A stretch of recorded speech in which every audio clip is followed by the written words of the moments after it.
2020 Child Online Protection, as we say, COP guidelines, targeting children, parents, educators, industry captains, and policymakers. The COP guidelines are meant to act as a blueprint which can be adopted and used in a way that is consistent with national or local customs and laws. Digital skills are also critical for everyone, especially children, to partake in Africa's emerging digital economy. While essential for everyone, the often forgotten and yet critically vulnerable group, as Samara has said, is that of the girl child. Children without parental care, but more vulnerable and importantly, the girl child. ITU, African Union, and UN Women initiated the African Girls Can Code initiative that aims to give girls and young women in the digital skills they need, and indeed the confidence they need to participate in the digital economy. ITU has also launched digital transformation centers, which aim to provide digital literacy and numeracy, if the case is that they don't have, and the skills for disadvantaged communities. We do know that in this continent, we also have categories of youth. We have youth that have no skills and have no jobs. We have youth that have some skills, but they have no jobs. And we have youth that have skills, have university degrees, but are not employed. The ones that would say the employed, the unemployed, or if they're employed, they're the employed poor. Ensuring, looking at this situation, ITU and ILO have initiated an initiative that we're calling Boosting Decent Jobs and Enhancing Digital Skills for the Youth in Africa's Digital Economy, fulfilling the dream of decent jobs for disadvantaged youth. As you know, children that grow up without being included, they will end up in that category of the unemployed or the unemployed poor. And we try, this initiative is meant to ensure decent jobs for them and enhancing their digital skills. Ensuring social inclusion in Africa's digital economy is not a one person, a one organization, or even a one government job, but a collaborative effort. In addition to the humble efforts of the ITU that I mentioned above, I would like to end with two of African values for children. A child belongs to a community, and treat every child as your own. If in your neighborhood there are children who are not connected, and yours has a smartphone, a feature phone, and a laptop, and even a desktop,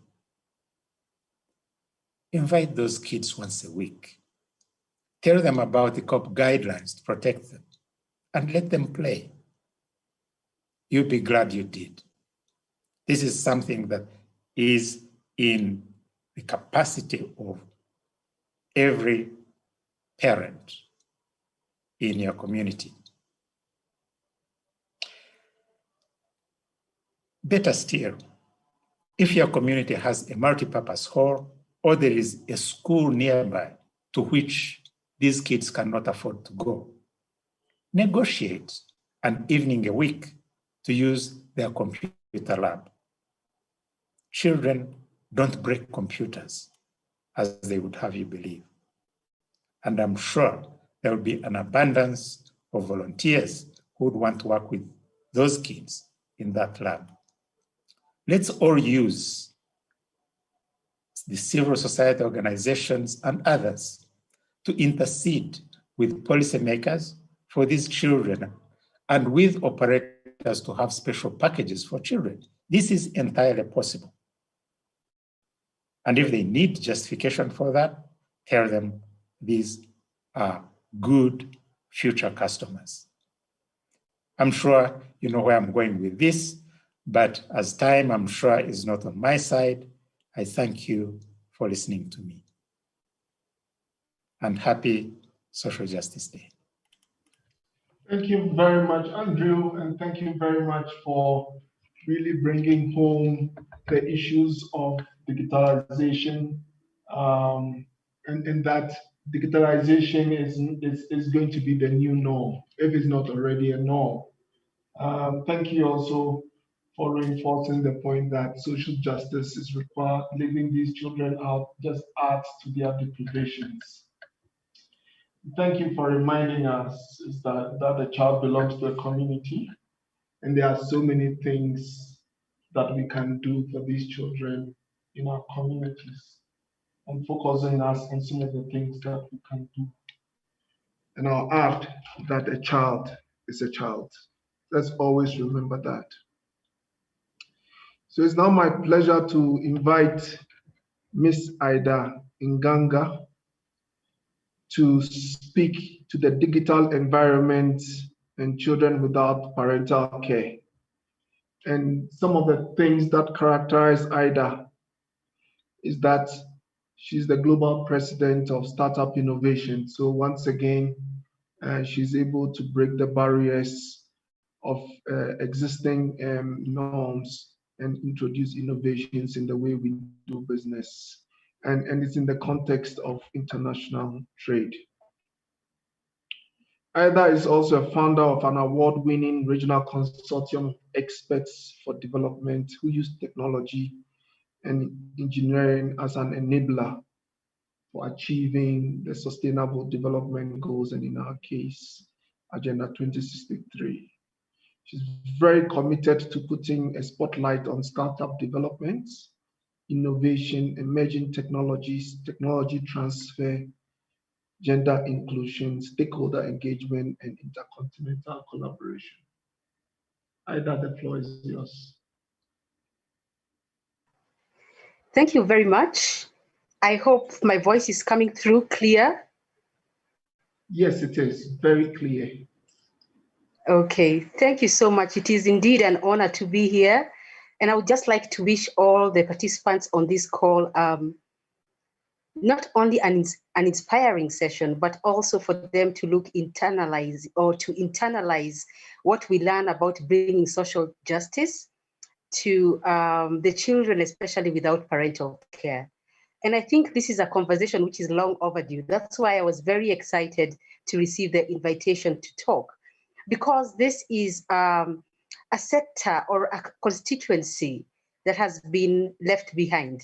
And yet, with the sustainable development goals, we talk about leaving no one behind. And yet, the children with without parental care seem to have been left behind, and the children with parental care seem to be catching up with what the 4IR skills needed to be developed. So, in my area, since you did such a lovely introduction, I think you've already explained to the delegates on this call that one of the areas that I'm very passionate about is building the skills or closing the skills gap. Now, if we are already closing the skills gap for youth and for children who are already in a community that is digitized, what about the other communities that might not be having the access, they might not be able to afford, and they may not even be able to have a fast experience with what will be needed for the digital economy? Remember, the digital economy is already here. We cannot continue saying that we are preparing for the 4th industrial revolution, which is coming in the future. It is here with us. And as the pandemic so clearly showed us, if something catches you unprepared, then you're going to be in deep trouble. It has also shown us that it is possible to prepare in advance and to be able to have requisite skills just in case one needs to work in a different way or to pivot, as we say in the tech community. So I'm really, really excited to lay emphasis on the fact that the children without parental care are just as important as any other child, and they need to be prepared for the fourth industrial revolution. Talking about the digital economy is about reaching out to not only those who are on the ground, but actually involving other stakeholders in terms of how to work together in order to get or to bridge this skills gap.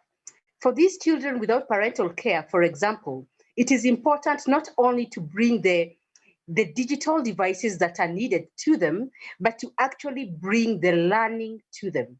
Now, that might be a bit of a challenge. I understand that, because it is a challenge. It has been a challenge even for us who are already dealing with the children all over Africa and have introduced over 8 million kids or young learners to digital skills and coding skills. It's been an uphill task.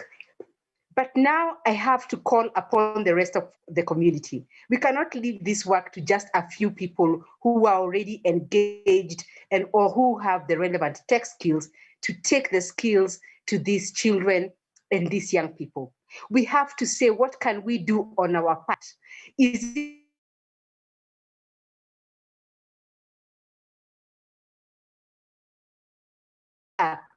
in an orphanage? Now, these are the people who we are calling upon to say, where are these communities? And then we will bring the other stakeholders who are going to talk about, let's say, for example, providing, or who are going to look at providing the connectivity itself, 2, providing the skills, and 3, being able to provide an enabling environment for these children to thrive.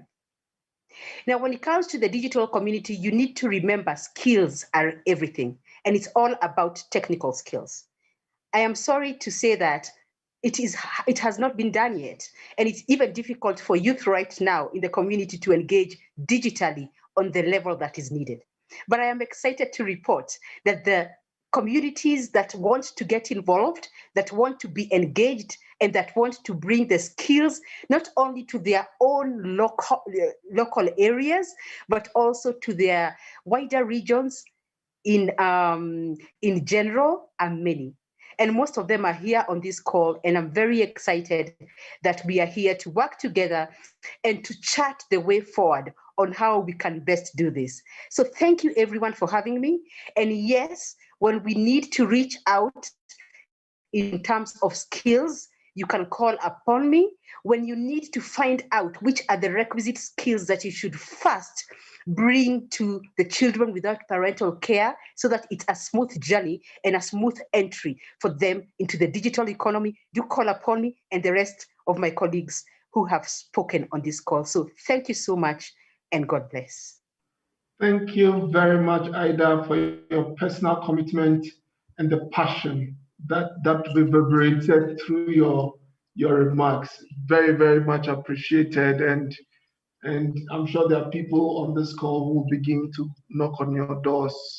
So position yourself for that. But I want to thank you and Andrew before you for emphasizing the 3 to 4 things that continue to be important as we try to break the frontiers of this agenda for our children without parental care. The first is the digital divide.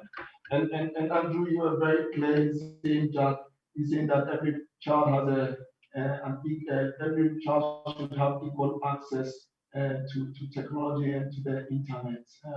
That's the first. The second is what you have so eloquently articulated, Ida, which is the skills. We need to build their skills and capacity to be able to access the internet. The third is another S, which is safety and security online. And the last issue, Ida, that you have brought out is around the enabling environment. Thank you, Ida, for making a substantive contribution to this evolving agenda.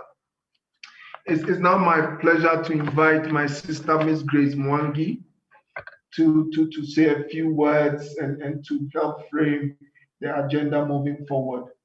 Grace is really an advocate for these children. She has real life experiences, over 20 years experience working with children without parental care. And she's worked at different levels, national, international, local, regional. And let me not take too much from Grace. You hear it in her voice, and you hear the passion in her voice when she begins to speak to us about social justice for children without parental care in a digital economy. Grace, the floor is yours. Thank you so much, Dr. Eddie, and thank you for the speakers and the people on this call. It's a great honor to be part of this dialogue today, and to be part of one that can be a strong voice for children without parental care in Africa. My heart was moved when Dr. Andrew said, treat every child as your own. And that's the message I want to share this afternoon on this 22nd day of February, that we have to see every child as our own when we make decisions, when we negotiate for the things we feel good for our children. We have to see the same thing. We have to speak the same thing as we speak for our children, for the children without parental care. Next, Faith. I do not want to dwell a lot on the background, on the social justice and the history of it, but I want to go straight to slide 3 and begin to discuss on the issues allowed. When we talk about social justice in the digital economy, what are we talking about?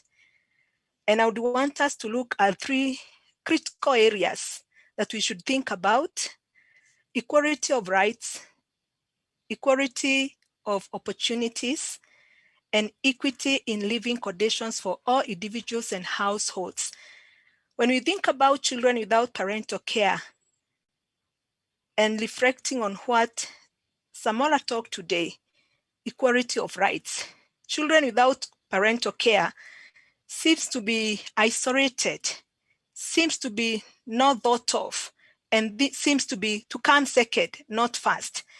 Equality of opportunities. Our children can access different opportunities today when it comes to social justice in the digital economy. But think about children living on the streets, children that are in the camps, children that are living in the institutions of care. Most of them, they may not access these rights, these 3 forms of rights. And so it's my hope that going forward, we will be able to include this constituency of children when we think about the rights, opportunities, and the living conditions. Thank you, Faith. Next.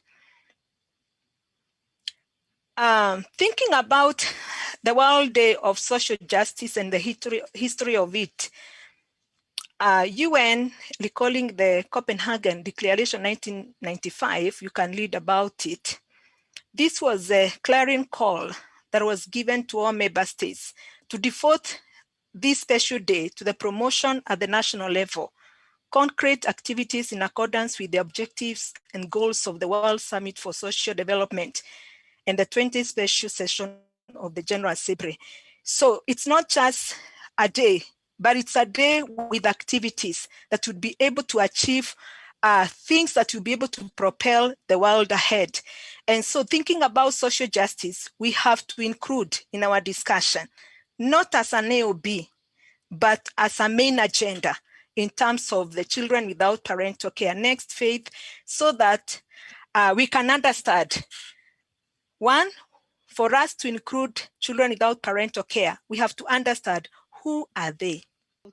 Who are they? And today, it's my hope we'll be able to go further and understand who are these children without parental care. 2020 UGA guidelines defining children without parental care defined children as all children in the orphanage care of at least one of their parents for whatever reason and under whatever circumstances. All children, when a child is outside one of their parents' care, that's a child defined as children without parental care. African Charter Article 19 emphasizes that every child shall be entitled to the enjoyment of parental care and protection. So that is quite important, that those two should go together. A child who is outside should be matched with an environment of parental care. Next. And I would want us to stop a bit here. Think about children without parental care.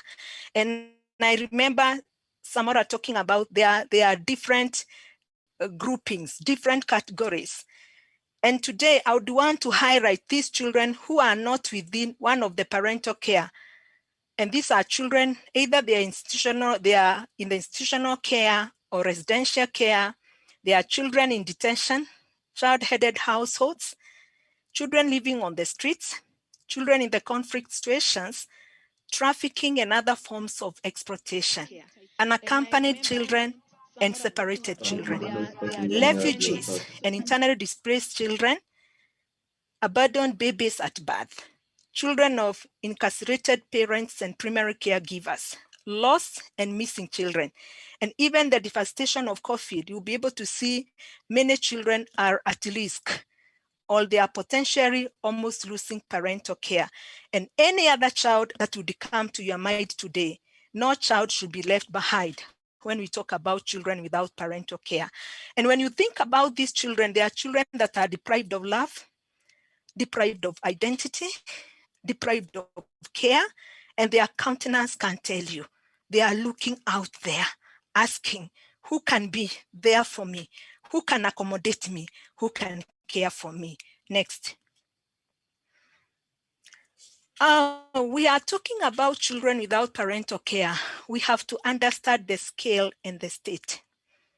Apparently, many children who are found lacking care, lacking one parental care, most of those children, they are put in the institutions of care.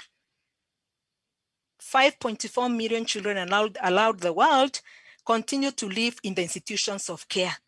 Those children continue to live as children without parental care, 5.4 million.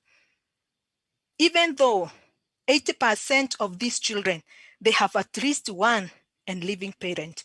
And I want to ask you today, if 80% of 5.4 million, they have one living parent, what is the gap? And what is missing? That there is that separation. More than a quarter of the world refugees population hosted in sub-Saharan Africa, 51% of refugees globally are children. In East Africa and the Great Lake regions, the percentage of children is typically high than the global average. For example, children make up 65% of the refugees from South Sudan and 58% of Burundian refugees. You can be able to get that information from Global Trends 2015 for reference. Now, I want us to look at, we have found there are many children, either they are on the streets, either they are left in the refugees camps, either they are in the institutions of care, wherever they are outside parental care. Research of more than 8 years internationally has demonstrated institutionalization can severely hamper children's cognitive and physical development. So this child that has no parental care, in the quest of people putting interventions and the programming in place, these children, again, they are put in the institutions of care, which has potential to harm them or which is harming them. And so again, you ask, what is wrong? There is this child in need of parental care, but then they are put in a form of care that is again limiting them or putting a negative implications on their lives. So what happens with children without parental care? What is their experience? Children without parental care are deprived of love, support, and protection of family. These children face an increased risk of all forms of abuse, social injustices, and exclusions. And that's why I'm excited today that we can set time together and be able to discuss about social justice and social inclusion of children without parental care when we talk about digital economy in Africa. Thank you, Faith. Next. Regional context. Think about the continent of Africa. We have data gap. Talk about children without parental care.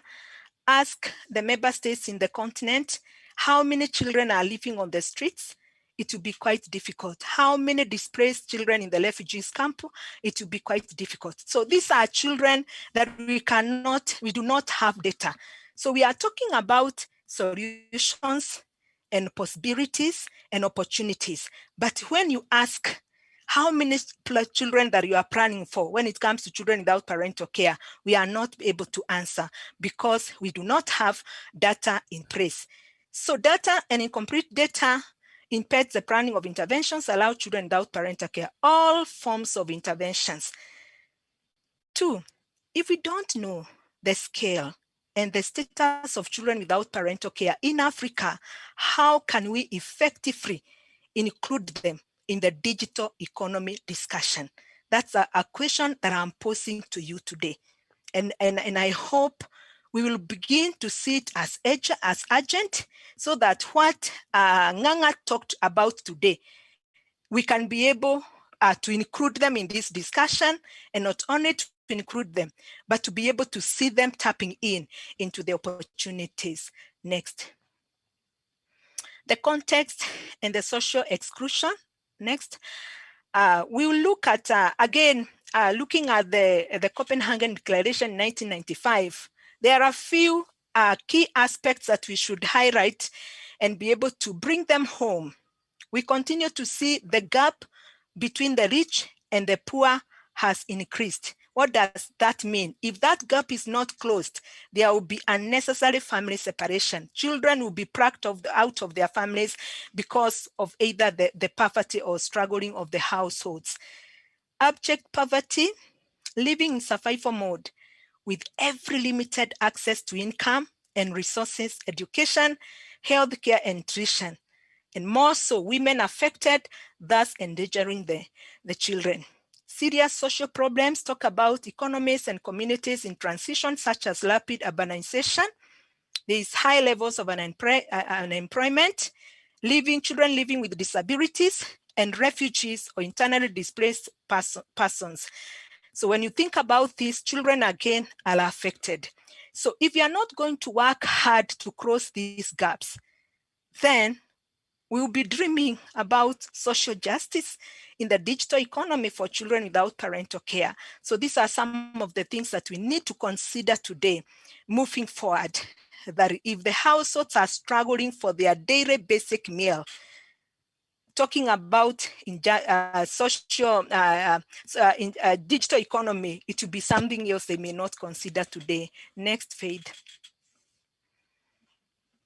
Okay, social exclusion and marginalization. Children without parental care grow up deprived of parental care, separated from their families, all institutionalized as a result of poverty, discrimination, violence, death or illness of a parent, abuse, neglect, and trafficking, and other forms of exploitation. They suffer social exclusion and marginalization in diverse ways. 1, I talked about data. Think about the census, the national census that is done every 10 years. Most likely, you will not go to that national data to find them there. 2, think about refugee children in a national in terms of child protection systems, policies, and plans? Are there clear policies and systems and plans planned for them? Think about access to universal services, health, education, and social services. Most of the times, you will find these children again marginalized and excluded. Think about access to opportunities. These are children that are denied those opportunities. And think about marginalized from communities and family support services, among others. Even their own families, they are also marginalized and socially excluded. And that is why you find so many children put in the institutional care. They are put there, they are socially excluded, even from the communities and from the families. Next. Yes, offline exclusion. Let's come back to this. Digital exclusion. In 2016, the Scottish government funded a study into the role of digital exclusion in a social exclusion. Digital participation can help mitigate social exclusion by introducing disadvantaged groups to the access of benefits of internet use. However, as long as social inequalities remain offline, this will translate into inequalities online, as those who are socially excluded are less likely to have access to the internet and lack digital skills. So we have to begin to bridge the gap. We have to begin to minimize the gap between the socially excluded digitally, and even whether they are offline, we have to begin to make them to be online. Next. And during this study, participants were asked this question. When we asked the participants what they use the internet for, one young man, like Samora today was talking to us, suggested a better question might be, what don't people use the internet for? What don't people use the internet for? Digital is now a necessity. To deny children without parental care tools for the digital economy will constitute a great limitation, certainly to perpetuate their present social exclusion. We have to be very firm, we have to be deliberate, we have to be very clear in our discussions that children without parental care needs to be included right from the beginning, at the middle, and even at the end. Next. Social inclusion. Next. It's a holistic well-being. Social inclusion should be part of the holistic well-being. According to Digital Divide report, well-being is a result of interacting and complex factors that the wider socio-economic, cultural, and economic conditions in which people live are key to understanding differences in economic, social, physical, and psychological well-being. We have to see it in a holistic manner. Next, Faith. So what is there we can look at? We have to think about solutions, and I think according to the UN this year, Commemoration supports efforts by the international community to search for solutions to achieve sustainable development, poverty eradication, the promotion of full employment and decent work, universal social protection, gender equality, and access to well-being and justice for all. And I want us to pause here, and I want to put this question close to you. How can we ensure there is inclusion of children without parental care in the digital economy? How can you ensure in what you do today, Dr. Andrew, in what you do today, Aida Nganga, in what you do today, dear listeners, how can you ensure? How can you, from where you sit, from where you work, how can you ensure that children without parental care are included in the digital economy? Next. Possibilities and positioning of children in the digital economy. When I was thinking aloud children without parental care, I saw a possibility. I envisioned a possibility that could bring hope and change for children without parental care in the continent of Africa. One, use of a strategy of integration, positioning and equipping, exposure and interaction with the outside world. Every parent will sit to dream and envision a better future for their children. When we sit today, we have to envision a better future for children without parental care in relationship to digital economy. Children without parental care .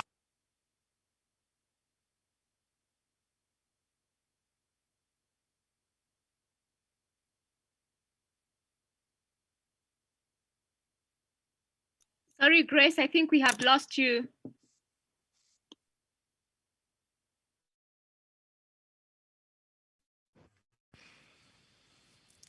Hello? Yes, we can hear you now. Children without parental care are usually in danger of being offered the minimum, leftovers, and second-class choices. Therefore, digital skills may seem like a luxury in the programming. Hence, it must be done intentionally to overcome this resistance. So let's not think, oh, if it is there, it's okay. If it's not there, it's okay. We have to be deliberate, as I mentioned earlier, to make sure they are part of this, and part not as a small part, but part of the whole. Move to the next Faith. Integration. When we talk about the strategy of the use of integration of digital economy skills and exposure, such as computing and online skills, which the area speakers were able to highlight very well, with the children without parental care. This will ensure inclusion and reduction of exclusion associated with the lack of these skills and exposure. Ease of participation in the digital economy for any child. If these children are given appropriate exposure, appropriate skills, appropriate preparation, then they'll be able to participate well when it comes to the matters of digital economy. Next. 2, we have to deliberately equip them and position them. Because if I'm a child without parental care, I'm not equipped, I cannot be positioned to be able to tap into the digital economy. So apart from the skills, there are other associated various and technical skills like digital fluency, which will be in demand in the digital economy. For instance, we must avoid the tendency to allow dumping of redundant technologies because they are donated, yet they are not relevant for the future. So we have to see avenues and we have to explore things that will positively and appropriately benefit the children without parental care when it comes to equipping them. Create sufficient supply before demand. Equip and position children without parental care to tap into the digital economy opportunities going forward. Next. 2, 3, we have to expose and connect children without parental care to opportunities within and allowed the digital economy. We have to be deliberate. Where are those opportunities? Who are those people you can talk to? We talked about collaborations before with Dr. Andrew. We have to be deliberate to connect and expose the children without parental care with that. In Kenya, there is the FUSASA brand in the developing local online opportunities. This is a brand that children are able to develop their content and upload it, and they are able to benefit from that. We have to identify such talents and be able to build up the children. 4, Grace, can you try and wind up? Yes, create interaction so that these children can be able to interact. Move, next, Faith. Key conditions for this, we have to have responsive education systems that can be able to relevantly prepare children without parental care. We have also to expand the digital infrastructure. Next, and then we'll be able also to identify who are the key collaboration opportunities. We can do that. And we have also to have policies for the digital economy. And then next, for the key recommendations that we'll be able to highlight today. Consolidation of data is very key. we have to use the existing infrastructure, whatever is existing, establish integrated hubs within the community, and then we have also to have a curriculum, and then 6, ensure children and youth living care are appropriately equipped and have access to digital economy opportunities. I want us today to make a declaration moving forward, and I would ask all of us to unmute, if you're able to unmute, for a personal commitment in terms of this subject of digital economy. So I want us to read together the 2 declarations. 1, 2, 3. Going forward, social justice for children without parental care will not be neglected. I commit myself to be a champion of any child without parental care in Africa. I want to read it again. Do it as you believe it and own it. 1, 2, 3. Going forward, social justice for children without parental care will not be neglected. I commit myself to be a champion of any child without parental care in Africa. Thank you so much. And I throw the ball to you. It is possible and it is doable to include children without parental care. And over to you for group discussions. Thank you very much, Grace. Mara, you want to introduce the group work? Thank you, Dr. Adai. Dear colleagues, thank you for listening to our speakers today. As you have heard, children without parental care are amongst the most invisible, facing an increased risk of all forms of abuse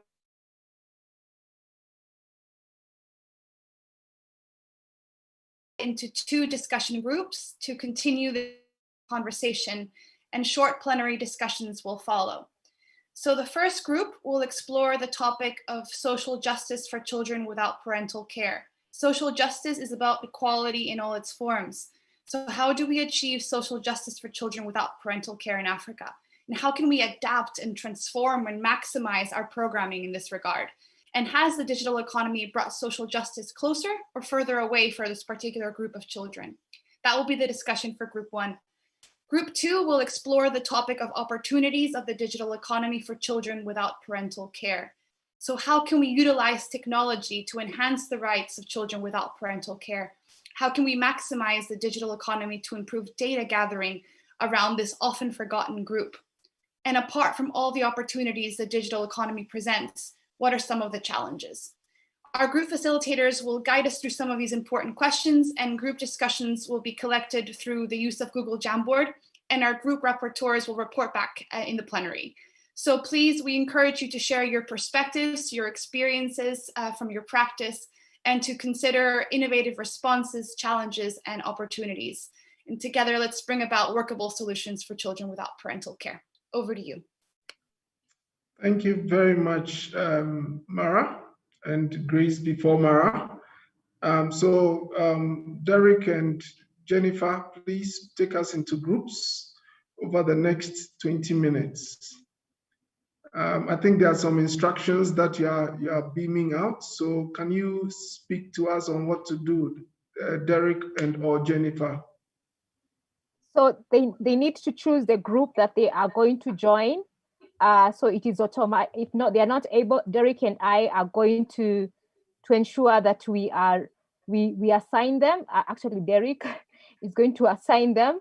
But you can choose the group that you want to join, and the groups are open now. You can join the group that you want to. Okay, so please join the group.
Jenny, which one are you joining?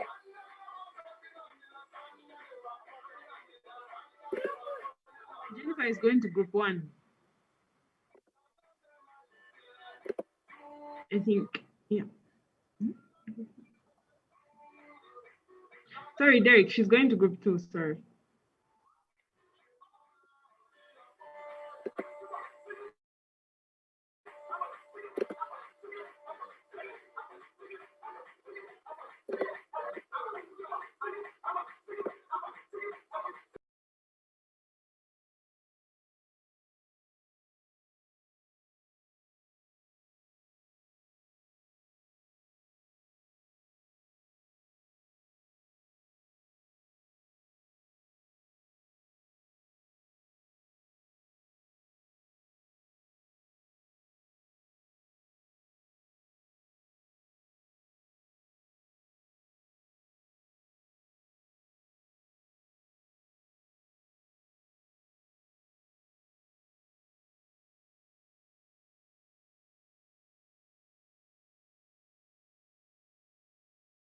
Derek, you removed me from my group. Please put me back to my group. You're in group? I'm the moderator of group, the digital one.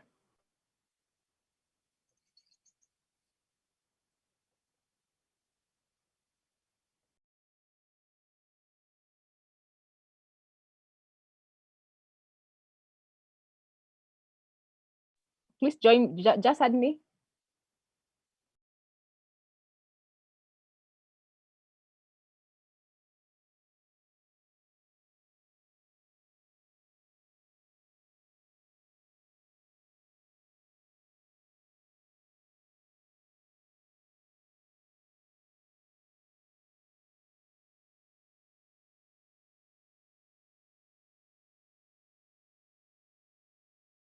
Hello, I'm not sure. Derek, have you added me?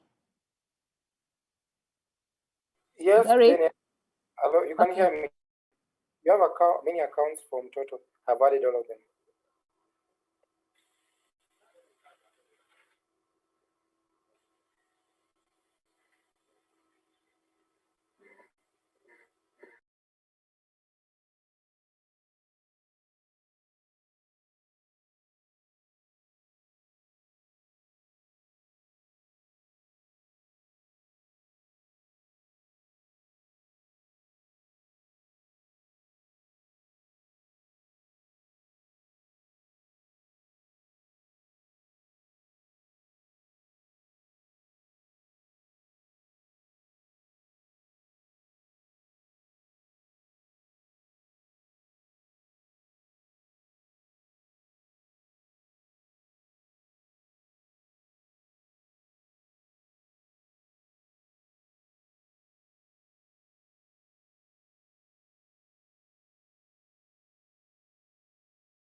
out to have as a skill or as something practiced all through the education system. Also, just to look at how children growing out of these institutions of care, and just to make up for the time lost, how can we equip such with digital literacy? And looking at young people who came out of care, how they were neglected and separated and socially excluded from such, in a way that when they wanted to connect to meetings virtually, they were not able to do that because some of them were new to Zoom accounts. Some of them didn't even have smartphones or data to connect to such online meetings and platforms. So how can we close this gap by either seeing how we can empower networks of young people, one, to have this empowerment of knowing the basic skills of having a Zoom account, of being trained to digitally connect, supporting them to acquire smartphones, supporting them with data always to connect to such meetings, because I know their voices, when they're amplified and when such voices are empowered, they are very positive contributors in such meetings going forward, and their voices will have such an impact in all this. Yes, I don't want to talk much because I know other thoughts I'll contribute while the discussion is ongoing, but for the time being, those are the two. Thank you, and over to you. Thank you so much. Yes, Ida? Yeah, thank you so much. Jennifer, I think you're doing an amazing job. I must say that even before I give my contribution. But I also want to encourage everyone on this call to know that each and every one of us can contribute. It's not about whether you have already run a program which has actually imparted digital skills or coding skills or any other tech skill. You need to just say, what is my skill right now? Or what am I good at? Or what can I bring to the table? And I want to encourage all of you to tell us, what do you bring to the table? It might be a skill in a totally different area, but we will be able to understand what role you can play. It could be mobilizing. And that is so needed, because one of the areas we spoke about earlier is being able to mobilize. Where are these children? We need to be able to have data so that we can be able to reach them. And then don't worry, because there are already programs running which are introducing digital skills and even advanced tech skills, not only to children, but to young learners and youth. The problem with this community is it's already marginalized. And when you're marginalized means you don't know what is happening. But remember, there are those who have already partaken in this skill building and are growing rapidly. So what I can say in terms of entry level, how to bring the children on board, is first to know, where are they? We need to have everyone on this call saying, there's something which I know, either about where they are, or maybe I have skills in talking to government stakeholders because you've worked with them before. You might have skills in working with civil society. You might be able, you as an individual, to bring in a different perspective, or you are willing to be trained to deliver digital skills. Now, we have a program which is already running across Africa, and I mentioned it has introduced digital skills and coding to over 8 million children.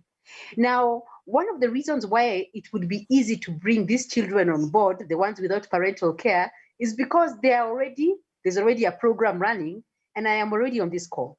But I will see how I can discuss probably with the other principals, like the two gentlemen, Rugege and Dr. Cole, so that we can see which are the possibilities of us to bring these skills down to the community. But remember, everyone on this call, you need to give your contribution so that we can be able to know, even before we start talking about bringing the technical resources or just the knowledge, we can know where they are.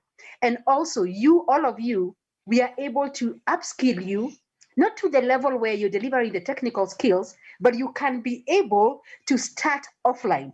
Remember, before things come, you have to work with what you have. What do you have in your hands? So off skill, we can be able to discuss some of these options kindly. Thank you.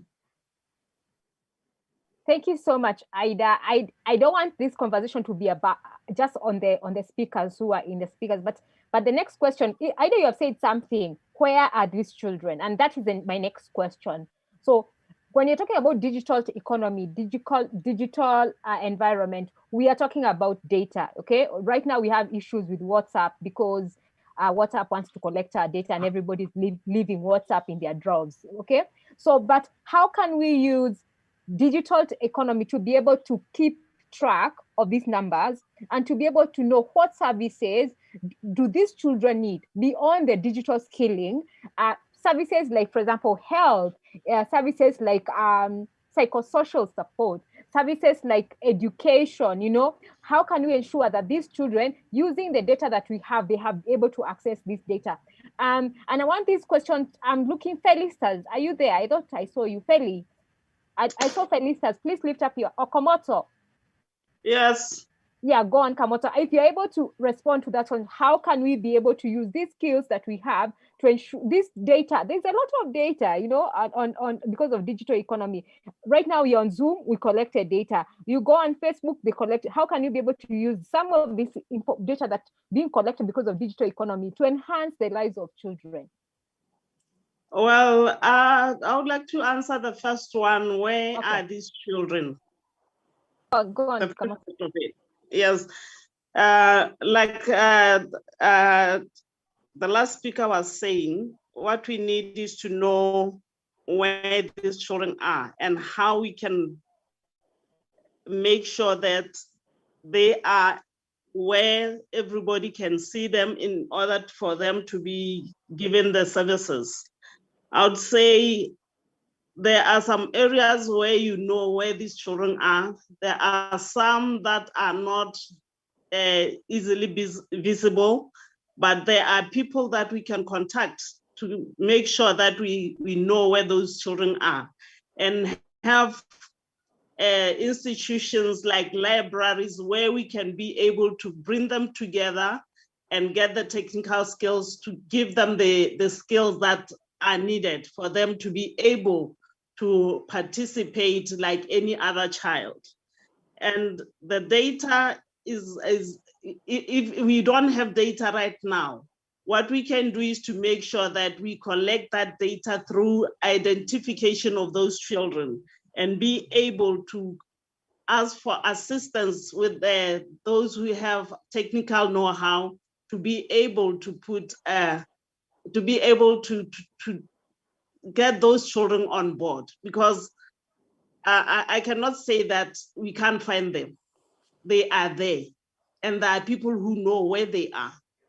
And there are channels of making sure that the right people that we can contact within our communities, we can identify those children for us. Thank you, Komoso. Anybody else on that point on how we can use data? Yes, go ahead. Yes, Dr. Rugege. May I come in, please? Yeah, let me first of all thank Ida for her presentation. Thank you. Also, Dr. Rugege. I think they made some very, very important points here. And certainly, you know, there is always the question of issues which have come. Where do we find these people? You know, what kind of digital skills specifically, you know, do they need? And how do we mobilize them to come together? I mean, that's the most difficult part of it. I mean, at CAFO, we are working on that right now. In fact, I'll be contacting Ida very soon for help, you know, because we are trying to, you know, have a project on a digital schools initiative, you know, which we are going to work with African governments and to the African Union and other places also. So the issue now is that, you know, where do we get these kids we are talking about? Today is the day of International Day of Social Justice. But when we talk about social justice, there are many, many dimensions to it. And of course, we have these kids who are really marginalized, you know, from all levels. And how do we mobilize them? Where do we get them from? And what kind of digital skills do we need to acquire to participate in the normal economy of a country, or in the digital economy as a whole? I think these are very issues that are very, very difficult to find right now. And we are trying very, very hard to look at, where do we get, these issues, how do we get answers to some of these questions? And they're very, very difficult because we don't have the statistics, we don't have the data. One can say that, well, in Africa in general, there are about over 30 million children who don't go to school at all, but how do you verify the data? And among these 30 million children, how many of them are children without parental care? And how do we identify them? How do we get them out so that we can target them and make sure that they are part of this digital education we are talking about? And what kind of skills should we impart on them? And how will they participate later on in this? So there are so many questions. In fact, there are very many more questions than answers right now. And as we reflect, as we think, these are issues which I would like us to look at. I mean, they're quite challenging issues, and certainly it would be good for us to consider them, first and foremost, because here we are talking about a specific type of education. There are all the issues about quality also involved in it. If you're talking about digital type of skills to be impacted on these kids, what about the quality aspects of it? Are they going to be the same quality as those children who have parents who are going to school and who have all these facilities, just like tablets and other things? Will they, how? So there are so many hows already, so many questions, and certainly I would like us to reflect more on that. I'll be contacting Ida and probably Dr. Rugege, who is in Addis, I believe. Maybe sometime I would have to, sit down and talk with him so that we see what we can do about these things. Thank you very much. Thank you, Dr. Cole. So my last question, because I've been given 5 minutes, my last questions, 5 minutes. I've been given 5 minutes. So my last question is, what are the challenges that come with digital technology? In terms of what are the challenges? I just want to ask, what are the challenges and how can you overcome some of these challenges, especially for children with technology? There's a report that was released by, I don't know if it's Lumos, I can't remember, but it shows that children without parental care, they rebrand themselves in the internet. They rebrand themselves because they don't have parents. You rebrand yourself into this thing, and then you become more susceptible to abuse and to violation online. So what are some other challenges, and how can you overcome some of these challenges that come as a result of digital technology, digital economy, and digital environment, whatever you call it? And I've seen, thank you so much, Eunice. I've seen your comment. I've noted your comment about in Uganda, or is it Henry from Uganda? And for Eunice, thank you so much. I've seen your point, and I'm going to put it for data collection. So if you are shy to speak, please do type it out. I really appreciate. Anybody else? I'm speaking to myself, guys. I'll start naming people now. We are like 30 of us here. We are 20, we are 20 people. May I? Yes, go ahead, go to Dr. Thank you. Talking about the dangers on the internet. You may remember that when the internet connectivity first came to East Africa, those of us who were in technology at that time rushed to pick the cables and connect them to our servers, and then there was somebody on the other side that was just harvesting our information. Now, the same danger exists when kids go online and they have no guidance, because that is when they are susceptible to prowlers out there who are sexual predators, who are bullies, and so on. So what we need to be careful about is that there are opportunities in the digital economy, but there are also dangers. And those dangers are especially the high risk for the African girl child. So we need to keep that in mind. Secondly, in terms of sources of data, schools. There are primary schools that have nothing. They also have children without parental care. So that's also a source of information. Thirdly, I want to mention that following what I discussed earlier, clubs, children's clubs are a good way to get kids together, teach them something, and keep them out of trouble as well. Over. Thank you so much, Daktari. Miriam, Ibrahim, so what are some of the challenges that we have? What are some of the challenges that we have as a result of digital technology? And when you're looking at it, you're looking at children without parental care. Mariam?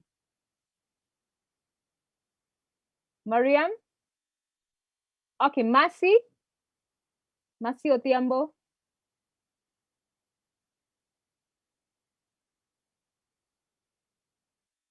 Okay, we have 55 seconds and you have not responded to this. Felicitas is joining in and her microphone is not on. Yes, I'm in. Okay, Mercy, yes. What are some of the challenges?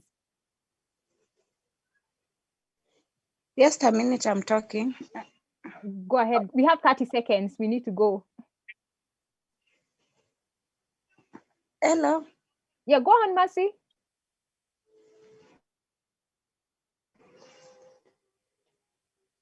Okay, someone else in the last 10 seconds. Hello. Charlene? Advocacy for these children, remember. Advocacy for these children.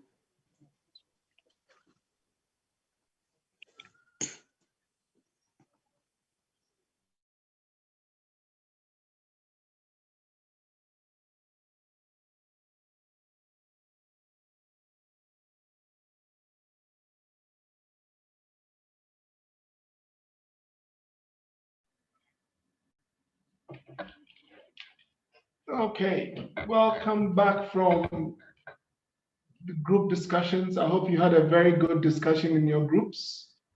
We'll spend the next 10 minutes or so hearing from the groups, and then we'll try and wrap up and close for the day.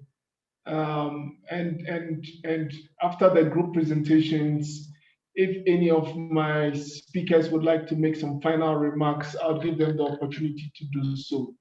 So either Andrew, Grace, and Samora, and Mara, please prepare yourself to make some final remarks before we conclude the day. So Faith, you want to provide us with some feedback from your group? Okay, thank you so much, Dr. Eddie. Let me just quickly share my screen. In group one, we're discussing social justice for children without parental care, and we were also trying to find ways in which we can achieve social justice for children without parental care, as well as understand whether the digital economy has facilitated or hindered social justice for children without parental care in Africa. So a couple of reflections from colleagues were put on the Jamboard.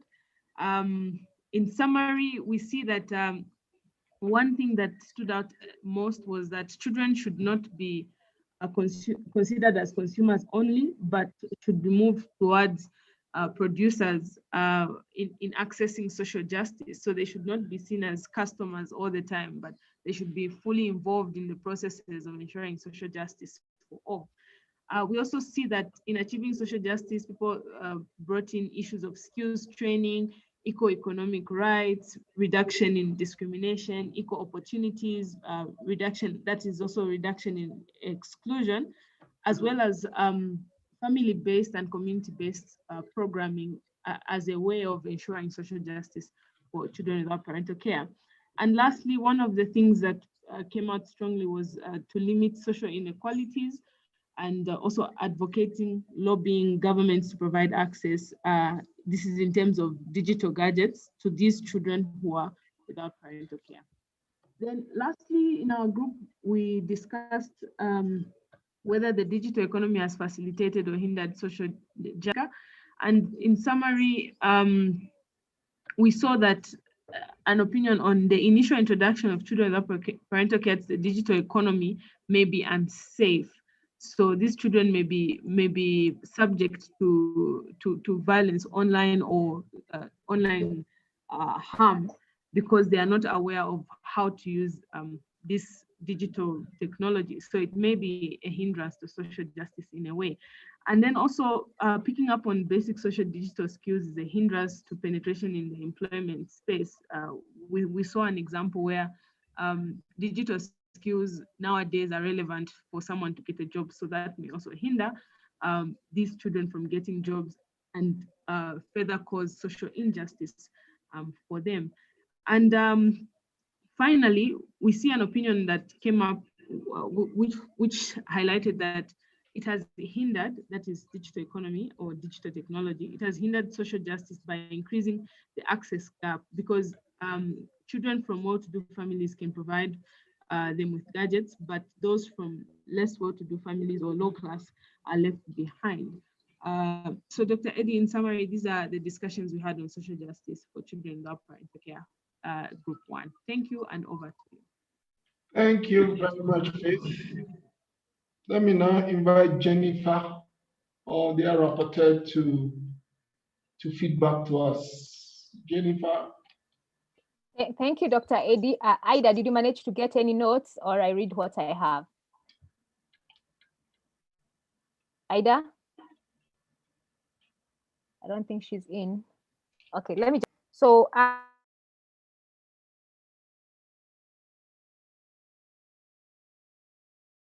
economy has the opportunities that the children at the same level with other children. So it is because digital economy is an equalizer. It's giving opportunities to all children, but this to happen, there needs to be building of capacity of these children to be able to participate in the digital economy.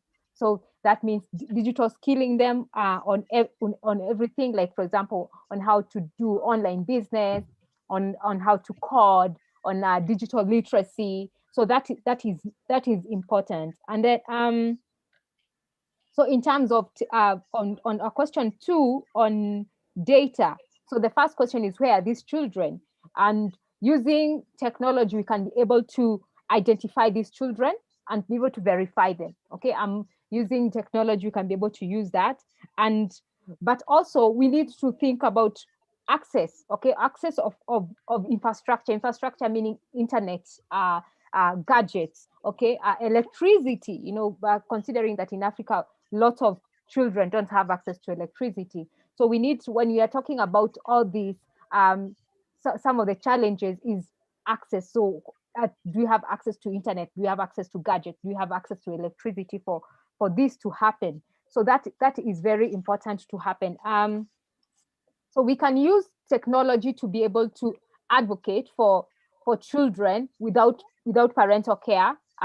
And we can be able to use it to be able to improve our services, in education, to be able to improve the way we communicate on issues to do with children. Thank you so much. Thank you very much, Jennifer. I think we would like to begin to draw the curtain on today's conversation. But before I do so, let me try and invite my panelists to say a few words, and then I'll try and wrap up. So let me start with you, Samora. Your last words.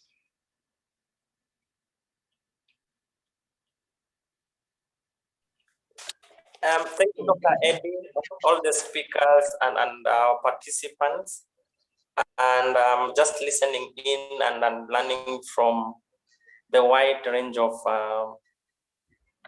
information coming in, and just to see that all of us are committed and all of us want to sail on the same direction of to cushion and protect children without parental care. And just to say, this is a collective engagement that needs a multidisciplinary and multisectoral approach. And all of us should move or proceed with good intentions. And just to say, we do it looking at how we should do it or engage with our own families and give that passion and attention and commitment to it. And also just to give a lot of thank you for thinking about bringing voices or lived voices to this discussion, which shows a good practice moving forward. And also to encourage this always to be thinking about our children and those with lived experience in such discussions, just to shape and inform the process. And lastly, to say I'm happy and seeing the progress, the contributions, the willingness, and the commitment, and thank you to the conveners of this meeting. Thank you, and over to you, Dr. Thank you very much, Samora. My brother Andrew. Edward, first of all, congratulations. I think this was a timely discussion. I think it was a necessary discussion. I think it was really, thank you for reminding all of us that we should not forget these marginalized children. I want to use this opportunity to reiterate the need for collaboration and the need for ownership by everybody of this issue of children without parental care, of taking it upon ourselves, each one of us, to be an advocate, not only for children without parental care, but for their rightful place in the digital economy. As I say over and over again, the digital economy is the game changer for our continent. It is the opportunity it is the equalizer, as it was put just now, and I think we need to take advantage.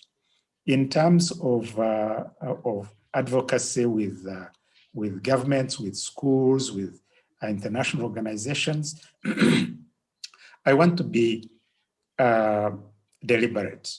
I did mention an initiative of the ITU, the African Union, and UN Women that targets young girls and women. What I didn't say is that as part of that program that provides skills for young girls and young women, it also has a component that advocates for each and every school from the beginning, from the preschool, to include ICT and gender in their curriculum. We add gender because there are marginalized children and then there are marginalized children. And the ones that are more marginalized than others are the girl child. And we would like to make sure that as we take care of all these children, special attention is paid to compensate where we are lacking. We are open as ITU to any ideas, any opportunities to collaborate. And I wish to thank all of you for taking the time to be here for this important, very, very important subject. Over to you, my brother.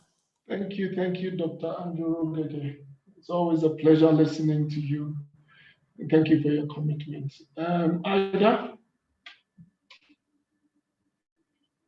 Is Ida still with us, or we lost Ida?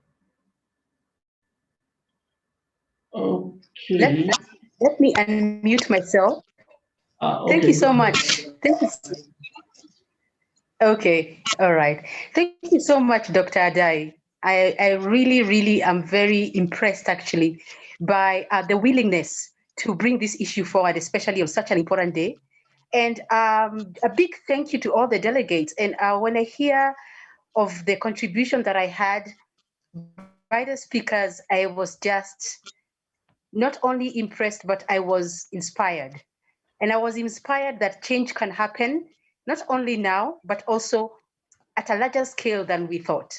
So I think the bigger problem, maybe let me just wrap up in a few words. The biggest problem would have been to identify, and we have been told in the breakout rooms that there were some contributions on how the data can be collected. And there's also some contribution that there are people who have in the past collected some of this data, but we don't know who they are.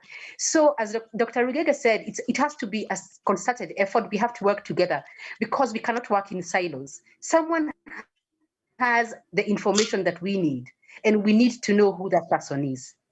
Also, those participants on this call who have shown us that they do have ideas, we need to work together with them.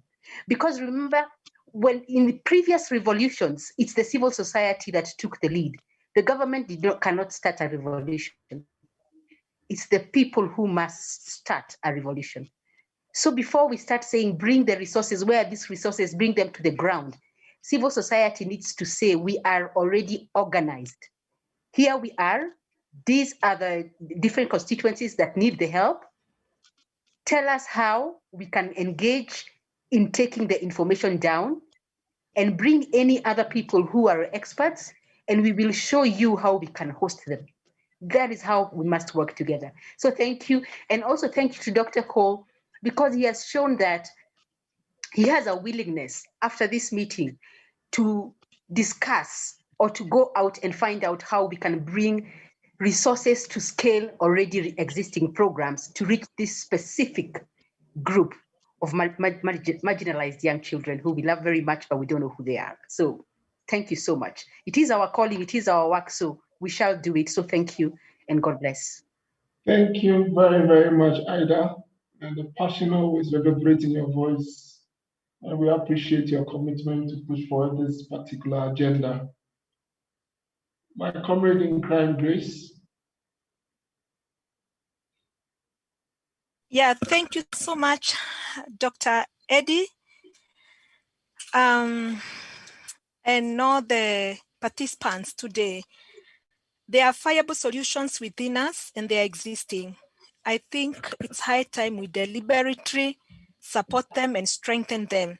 And one of the viable solutions that is within us, it is family and community-based care programming that can be invested into so that children that have lacked mentors, children that have lacked direction and support can be able to receive within the family and community-based care.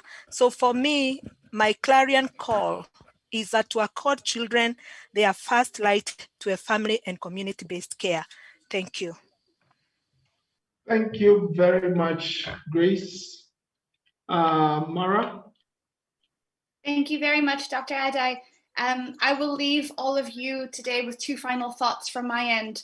The first is that denying children parental care denies them opportunities and access to the digital economy, which will perpetuate social exclusion and perpetuate social injustice. And number two is that advances in the digital economy presents us with an opportunity to reach them, to bring them out of the shadows and to make them visible. And as Samora eloquently said at the beginning of today's conversation, children without parental care cannot be robbed of their dreams. So colleagues, the solutions must begin with us. Please bring this group of children to your conversations, to your planning, to your programming, and we will together be stronger as one group representing this group of children that is often left behind. So thank you very much from my end. Thank you, Mara. Joseph? Thank you very much, Dr. Adai.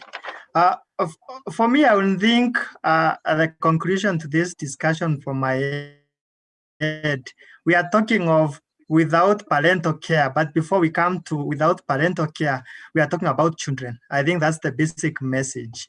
We are talking about children who we want to include in our programming, in our policy frameworks, in our legal frameworks. So sometimes I want to forget about the component of without parental care and know that we are talking about children at the basic. And for me, we are looking at digital technologies that have both positive and negative ends and positive and negative implications, and wish that after this discussion, we want to leverage on the positives of digital technologies to ensure that our children without parental care are included and social justice is realized for this particularly marginalized group. Thank you very much, Dr. Adai. Thank you very much, Joseph. Jennifer? Thank you, Dr. Adai. For me, I just want to finish fast by thanking all of you guys who have joined us today. This is a continuing conversation, and it's a good thing that you're bringing digital. So there's one thing that is going to stay constant, is the evolving technology. So the other day, it just dawned on me, we used to laugh at beating drums, you know, like the drums which are beating. And now our children are laughing at the landlines. They cannot imagine landlines. How do you even make calls? How do you go online using landlines? And now, in another 10 years, technology is going to evolve, but how are we going to leverage on all this to improve the well-being of children? So for me, I love what Dr. Rugege said. Technology gives us an opportunity to be able to pull up children without parental care to be the same level as other children. That for me is a takeaway home. If anything else I'll remember that it gives us an opportunity to be able to pull up children without parental care to be in the same level as other children.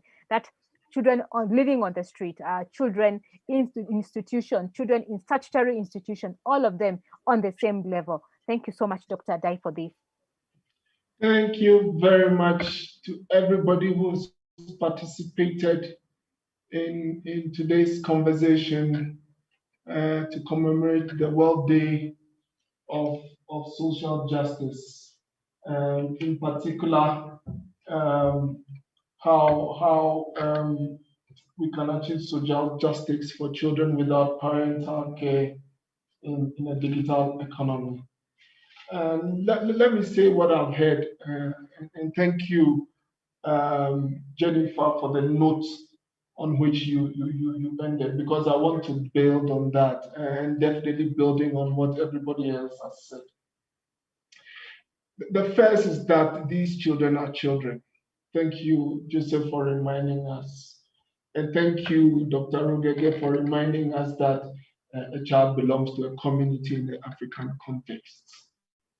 Yet these children are the most deprived. Children without parental care are the deprived of the deprived. And 5 characteristics have emerged from this conversation, but I'm sure there are others. The first is they are invisible. There are people who we think about after we've done the thinking. So one is invisibility. They are invisible, so we need to make them more visible in our programming. The second is they are alone, really. These children are alone. They lack the safety of a home. And the only people they have are their peers, who also don't have parental care. So who do they look up to? They are really alone. The third issue is they lack opportunity. The number of things we take for granted, they lack it. And as we said at the beginning, if you are not connected, you can never be part of the digital economy. They really lack opportunities. They are out of school. They are out of mainstream development in our society. The fourth is they are left behind. And in some ways, we treat them as consumers rather than people who can make substantive contribution to our development. We need to think of them as producers as well. And Samora has taught us that they can make substantive contribution, but it means we cannot leave them behind. And the last is really what I said. They can make substantive contribution to our society rather than be treated as consumers. So these are some 5 characteristics that have emerged from this conversation. And the overall conclusion for me is what you said so eloquently, Jennifer. that digitization and access to technology and internet is an equalizer. It's an equalizer. It can bring opportunities to these children. But to do so, we have also identified 5 areas of innovation and investments. So let me list the other 5. The first is bridging the digital divide, both in terms of the devices, the infrastructure, in terms of connectivity, but also in terms of the cost of the data. So it's about bridging the digital divide.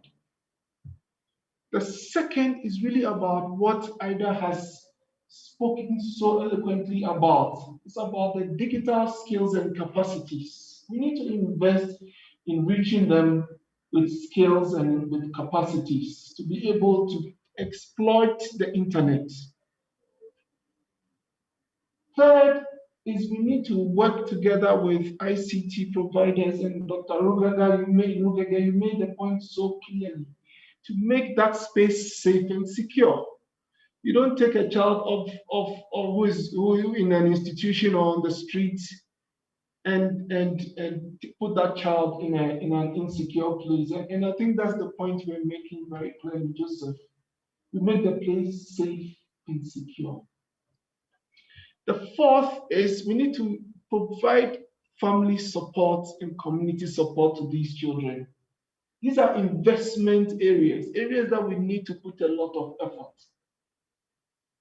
And Ida will tell you that we need to advocate for and invest in an enabling environment for these children. So these are the 5 innovation and investment areas that we need to work collectively on, because they are children and because they are left behind.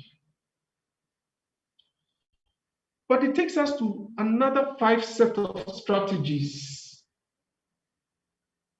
that we have identified through our conversation. So let me provide the next set of 5s. So the first 2 5s, invisible, alone, lack of opportunity, left behind, and consumers rather than producers. That's the first 5.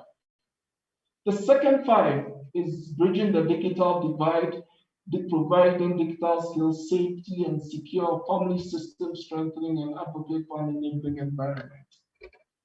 The next 5 are strategies that we have identified.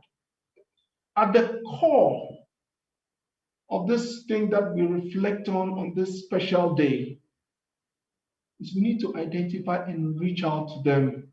We need to reach out to these children. That is at the core. If you don't reach out to these children, we are shooting in the dark. And I think, Samora, you made that point very, very clearly. So that should be at the core of our strategy. And Dr. Regaga, my brother, will tell you that each of us must reach out to these children because a child belongs to a community. The second is at the core of Grace's presentation, which says we need to be intentional about integrating these children into families, into our school systems, and into our digital world. We need to be intentional about it, intentional about integrating the children. The third is that we need to be bringing opportunities to these children. We need to give them opportunities. We need to be innovative about providing the children with opportunities. The fourth is that viable solutions exist in Africa, and we need to document, amplify, and scale them. So in our next conversation, maybe we should focus it on viable solutions. What are the solutions that exist in Africa that can be amplified and scaled? And the last is a message that went straight through my heart from Ida that says each of us can make a contribution. And Andrew complemented it by saying we need to work collectively to make an impact. So each of us must do something within our spaces and within our comparative advantages to make a difference on the ground. And then we need to come together for collective impact. Let me try and wrap up with what I call the other 5, which I call the 5 C's. This is my own creation. The first is, let us care about these children. We need to care, because care makes us want to make a difference. That is our 5 C's. The second is, we need to understand the complexities that these children are going through. So the second C is complexity. Understand that complexity and understand that these children have visions, they have hopes, and they have aspirations. The third is, we need to have the courage to act, which is the third C. The fourth C is, we need to understand that business as usual will not work. If we continue doing the same thing, we'll make an impact. Therefore, we have to be creative. And we are excited to have people like yourselves who are working in innovation space. Please help us be creative. And the last C is, we need to come together to make a difference. We need to come together for collective impact. So with those 5s, I want to thank all of you most sincerely for participating. I want to apologize for keeping you beyond the time that was allotted, but I hope that this is a time well spent. And I want to hope that each of us has found something that we can take forward and act on. Because we need to act. Without action, we cannot make a difference. So I'd like to conclude by inviting Grace to lead us, to help us once again to restate our commitment, which was clearly spelled out in her presentation. But if Grace is not ready, and in the interest of time, I'm happy to take us all through. Excellent. So Grace, over to you to close the meeting with the commitments. Over to you, Grace. Thank you so much, Dr. Eddie, and thank you so much, participants. Lily, it touches my heart, and I hope as we are charged today that we will act and do something. And so together in unison, let's make the declaration of these 2 commitments. We do it from our hearts, and that even as we go back to our families tonight, we'll be able to share with our families. Let's begin from our Jerusalems. 1, 2, 3, go forward. Going forward, social justice for children without parental care will not be neglected. I commit myself to be a champion of any child without parental care in Africa. Let's do it. Thank you so much. You can print it and put it on your walls so that every day we'll be reminded that we have committed ourselves to make a difference. Thank you. Thank you very much, Grace. And allow me to draw down the curtain as colleagues share the links to where people can find the presentation. So do have a good day, and bye-bye for now. Thank you. Bye-bye. Thank you so much. Thank you so much. Thank you. Good day and goodbye. Bye-bye.